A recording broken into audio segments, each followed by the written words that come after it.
All right, so our next step in the progression is the handstand push-up negative. So this is going to be appropriate for folks who are able to control their body weight down to the ground. We'll talk about that in a second. A good rule of thumb is maybe around 5 full range of motion handstand push-ups from your toes on the box. After you can do about 5 of those, it would be good to start exploring this. So Whitney's going to start with a controlled kick up to the wall.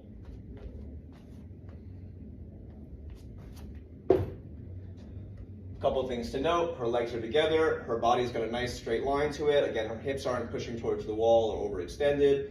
And then you can see that dot again is set up just closer to the wall than her hands. She's going to do a slow negative, taking about 4 seconds. 4, 3, 2, 1. She's going to hold that bottom position. She's completely on tension, using her arms to support herself, and then she'll kick herself on down.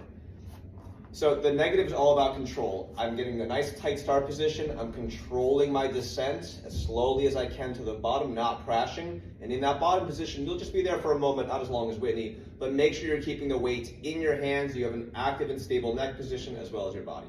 Let's see one more real quick. She controls her kick up. She descends slowly. She's established control with the headstand, and then she's going to kick on down.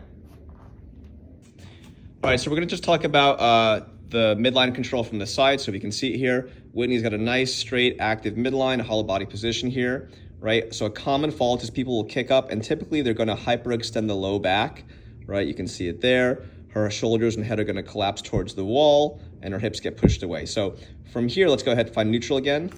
So that's the position we want to get towards. All right, nice straight line. And then the common fault is maybe people may set up correctly, but then as they initiate their descent, they go into that hyperextended position. So that's what we want to avoid.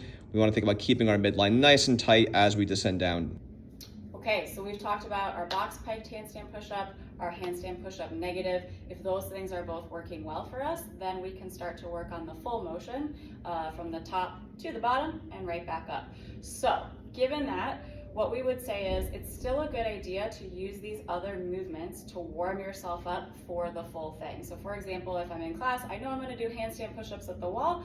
I would probably do at least 5 to 10 reps on the box, get things flowing. Then I'm going to come over, I'm going to do maybe 1 or 2 negatives, so I'm really working on my positions and my control, getting myself fully upside down. Then I might even use an ab mat or 2 just as warm-up reps, right? So now instead of doing that negative, I have to get this feeling of turning the rep over. So as soon as I feel the head touch that ab mat, I'm going to be ready to drive right back up for that full rep.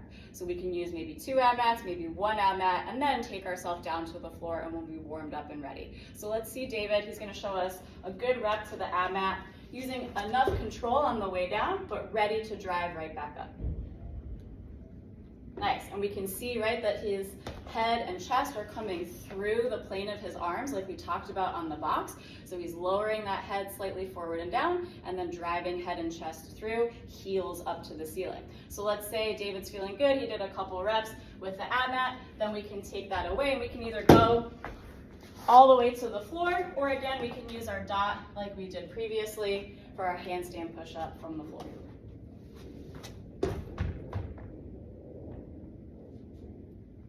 Bingo. Nice shot, David. That's your handstand push-up.